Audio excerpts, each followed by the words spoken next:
Closer inspection, officials spotted wires and a battery concealed under the bicycle seat, leading to a motor hidden in the crankshaft. Van Dendriesche was able to turn the motor on and off inconspicuously through a Bluetooth button attached at the handlebars. This turned the crank and helped push the pedals at key points in the race. Yo, what's good guys? Kelvin here. Today we're gonna be looking at athletes who were caught cheating. So be sure to leave it in the comment section below what is your favorite sport to watch or to play.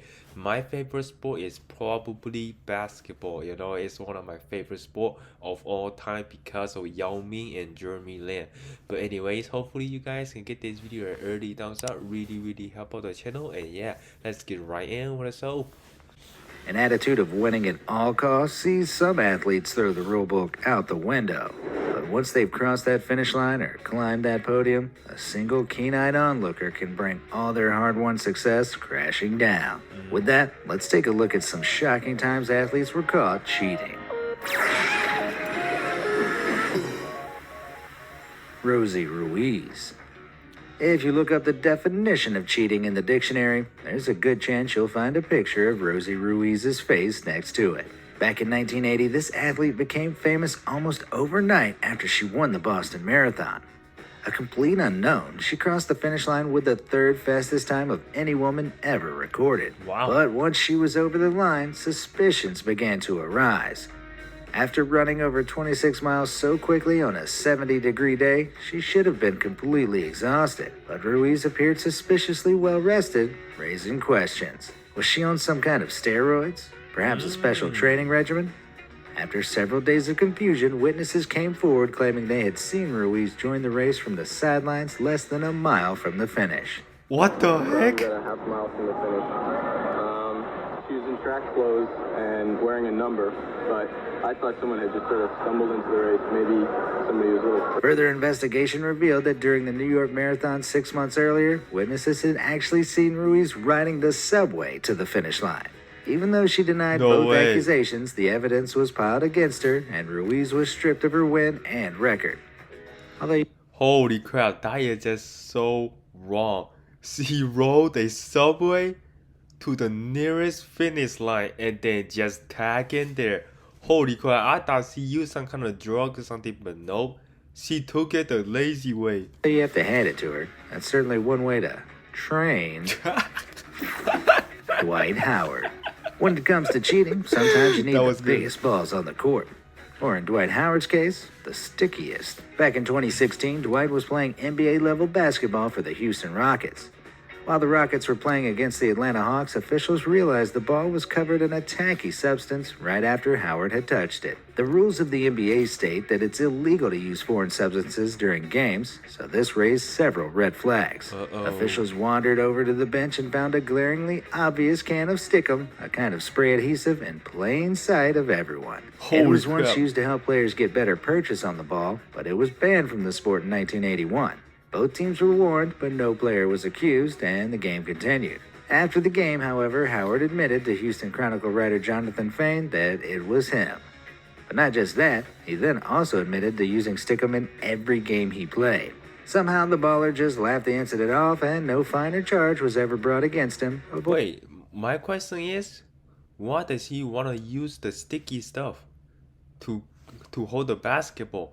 I mean, you are supposed to like shoot the basketball, you're not gonna hold it. I mean, if you're like a wide receiver from football, use the sticky stuff on the hand and glove, I understand, because you gotta catch it, you know. But for basketball, you catch, release, or pass and dribble, there's a lot of hands movement going on. You definitely don't need any sticky stuff, you know. Avoiding what could have been a very sticky situation. 2012 Olympic badminton players. Of all the sports you might associate with cheating, I doubt badminton immediately springs to mind. But at the London 2012 Olympics, intentionally throwing matches became the new winning strategy for several teams. A round-robin system was used in this Olympics, which meant all teams would face each other at some point. The results of earlier matches would be used to put teams into suitable skill brackets, pitting teams of similar ability against one another. So, by strategically losing some games early on, a team could play easier matches against weaker teams at the knockout stage with better chances of winning. This was a strategy that China's team players Wang Xiaoli and Yu Yang attempted to exploit in the women's doubles tournament. Unfortunately, the South Korean team they were facing had adopted the exact same strategy. Jung Kyung-yoon and Kim Ha-na faced the Chinese team on the court, and the world bore witness to one of the worst games of professional badminton ever played. How bad? Well, the longest rally in the first game only lasted 4 strokes. A series of clearly intentional, basic errors ruined the game, and fans jeered and booed at the teams as they left. Holy crap. I bet it must be one of the most boring games ever. To make matters worse, another match between a separate South Korean team and Indonesian team suffered the same clash of strategies. Because what they were all attempting was so blatantly obvious, all 4 pairs were formally accused of trying to rig the matches by performing poorly. As punishment, they were disqualified from the rest of the tournament. Hopefully, that'll teach them not to be so shuttlecocky in the future. For sure, they should be disqualified because the audience are here to see a good match. Spanish Paralympic basketball team. In 2000, the Sydney Paralympics was rocked by a scandal that still has people shaking their heads with shame today. On the Australian Paralympic courts, the Spanish learning disabled basketball team beat Russia in their final match to win gold. But after the games closed, a member of the team, Carlos Ribagorda, confessed something outrageous to the press. The team was supposed to be made up exclusively of players with an IQ of less than 70. But 10 of their 12 players were actually mentally competent athletes with much higher IQs than the maximum. Apparently, they had all signed up as part of a wider scheme to boost their country's chances of winning. They'd even been provided with fake medical certificates to help them feign disabilities. Worst of all, for 2 years leading up to the Paralympics, they had trained around the world beating disabled athletes. Even with all that exercise, I don't know how they could sleep at night. Shockingly, the mastermind behind the scheme was the president of the Spanish Federation of Sports for the Intellectually Disabled. But he was fined just 5,400 euros after admitting to charges of fraud and embezzlement. Maybe these pieces of work should have competed in the limbo event instead, seeing just how low they can go. Dude, he just got fined for just $5,000? That is just super low. For cheating on disabled humans. I mean, that is just so wrong. I thought he at least get at least 2 years or 3 years of jail time, you know? Tonya Harding. In 1994, the world of figure skating became a total media circus after drama struck the ice. The day before the U.S. Figure Skating Championships, title holder Nancy Kerrigan was filmed finishing a practice skate in Michigan's Cobo Arena. But just seconds later, she was screaming in pain on the ground after a man with a police baton attacked her. Oh my, that is scary. Why? Holy crap, what's going on? I don't know, it's some hard black stick. With her thigh badly bruised, Kerrigan was unable to compete. Her longtime rival, Tonya Harding, went on to take first place and was selected alongside her for that year's Winter Olympic skating team. However, police soon discovered the attack on Kerrigan had been ordered by a bounty hunter. In a shocking twist of events, Tonya Harding's ex-husband, Jeff Gillooly, and her once bodyguard, Sean Eckert, were labeled as the culprits. They'd hired the bounty hunter to break Kerrigan's leg, removing Harding's competition in the upcoming events. Although she claimed she had no part in the conspiracy, Harding later admitted that she knew her ex-husband had been involved, but she'd failed to report it. A disciplinary panel stripped her of the championship title shortly after she'd participated in the 1994 Winter Olympics. But the Olympics had been filled with some justice of their own. At the games, a malfunction with her skates saw Tonya placed down in 8th, while Kerrigan managed a silver in 2nd. Karma gets pretty icy sometimes. For sure. So let me get this straight. The player was just way too good. So the ex-husband decided to hire a hitman to beat the leg of his daughter so she won't be able to compete? Back in 2009, the world of rugby was shaken to its foundations during the scandal now known as Bloodgate. In a Heineken Cup match between the English Harlequins and the Irish Leinsters, the Harlequins' Tom Williams was suddenly pulled off the pitch in the game's closing moments. He had blood dripping from his mouth and was told he couldn't play on, but the only substitute available was Nick Evans. Nick had also been injured earlier in the game, and under normal circumstances, the rules state that a player can't be subbed out more than once per game. But thanks to an exception in the rules specifically regarding blood injuries, Nick was allowed to hobble out regardless. Fortunately, Nick was exactly the type of player the Harlequins needed at that moment to have a shot at winning the match. It seemed like a bloody good stroke of luck. But as Williams headed towards the bench, the cameras caught him winking to his teammates. Would you be winking and smiling after a supposed injury to your face? Something definitely wasn't right, so the European Rugby Cup set up an investigation into the substitution. They found Williams had been given a fake blood capsule by the team's physiotherapist in order to allow Evans back on at the critical moment. It was an illegal tactic orchestrated by the team's chief executive, Dean Richards, who was accused of 4 similar incidents. Wow. Richards, Williams, and the physiotherapist all received bans from the sport, and the Harlequins club was slapped with a £260,000 fine. Worst of all, the Harlequins cheating didn't even bag them the win. To this day, the BBC claims it was rugby's biggest scandal, and I'm inclined to agree. Dude, I guess the winking part really just gave it away. When you do something bad, you're not supposed to just wink your eyes, okay? You literally give away all your secrets. Well, either that or the 2009 alternate away kit designs from Stade Francais. Yikes. Michael Pineda.